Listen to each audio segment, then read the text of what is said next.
আজকে ঋতব্রত বন্দ্যোপাধ্যায়ের সঙ্গে কয়েকজন ঋতব্রতপন্থী যারা বিধায়ক এবং অরূপ রায় ছিল তার মধ্যে, তারা সমস্ত আপনাদের যা পার্টি অফিস সেখানে ঢুকে পড়ে, কিছুক্ষণ বসে, তারপর তালা লাগিয়ে তারা চলে যায়। ক্রিমিনাল টেস্টপেসার হ্যাঁ, ক্রিমিনাল টেস্টপেসার। ও লোক বল না, ওটা তো বলছে সর্বভারতীয় তৃণমূল কংগ্রেসরা কি তৈরি করেছে, যার কোনো আইনি বেসিস নেই। তার অফিস কোথায়? রাজডাঙ্গাতে অফিস, রাজডাঙ্গাতে অফিস। এখানে তৃণমূল অফিসে কেন? মমতা ব্যানার্জির অফিসে তো কেন? আরে ওই অরূপ রায় চেয়ারম্যান হাওড়ায় ঘর পেল না, উলুবেড়িয়ায় ঘর পেল না, মিটিয়াপুরে ঘর হলো না। ক্রিমিনাল ট্রেসপাসার এগুলো, চোর ডাকাত গুন্ডা সব। ওরা ভাবছে মুখ্যমন্ত্রী শুভেন্দু অধিকারীর সঙ্গে আছে, অত যা ইচ্ছা তাই করতে পারে। আরে এই পশ্চিমবাংলায় কলকাতায় বসে শুভেন্দু অধিকারী শেষ কথা বলবে না রে বাবা, যা সাহায্য করার। দিল্লি পর্যন্ত দৌড়তে হবে,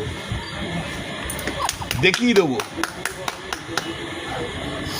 আদালতেও দেখিয়ে দেবো, জনতার আদালতেও দেখিয়ে দেবো, দুজনকে দুটো জায়গাতে দেখিয়ে দেবো। আদালতে কি হয় আর জনতার আদালতে কি হয় দেখিয়ে দেবো একদম। ওইসব মাথা থেকে ওই এসব সব মার্ক্সবাদী কমিউনিস্ট বুদ্ধি আর কিন্তু ঋতব্রত ব্যানার্জি। আর সবচেয়ে বেশি যে নেমো খারামি করে তার নাম হচ্ছে ববি হাকিম। সবচেয়ে বেশি যে ভোগ করে তার নাম হচ্ছে ববি হাকিম। সবচেয়ে বেশি যে নেমোকারমি করে তার নাম ববি হাকিম। খেলা ওরা শুরু করেছে, শেষ আমরা দেখিয়ে দেবো।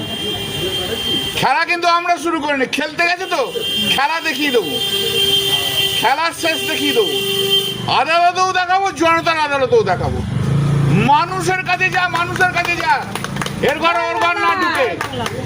ঋতুপদকে বলুন না উলুবেড়িয়াতে মানুষের কাছে যেতে, অরূপ রায়কে বলুন না হাওড়ায় ঘুরতে, মধ্য হাওড়া, গোটা হাওড়া। অরূপ রায় যদি চেয়ারম্যান হয়ে থাকে গোটা পশ্চিমবাংলা ঘুরতে পারছে না কেন? ঋতুপদ ব্যানার্জি যদি জেনারেল সেক্রেটারি তাকে ঘুরতে পারছে না কেন? পাবলিক বুঝিয়ে দেবে যে পাবলিকরা ভোট দিয়ে ওদের জিতিয়েছে। খেলা শুরু করেছে, শেষ করবো আমরা, একদম দেখিয়ে দেবো। আমাদের একটু অসুবিধা হচ্ছে, আমি জানি আমাদের একটু অসুবিধা হচ্ছে, আমাদের একটু কষ্ট হচ্ছে, কিন্তু চিরকাল কারোর সময় খারাপ যায় না, মাথায় রেখো এটা। এটাও মাথায় রেখো, শুভেন্দু অধিকারী ভারতবর্ষের আইনের শেষ কথা নয়। No one is above the law, no one is below the law.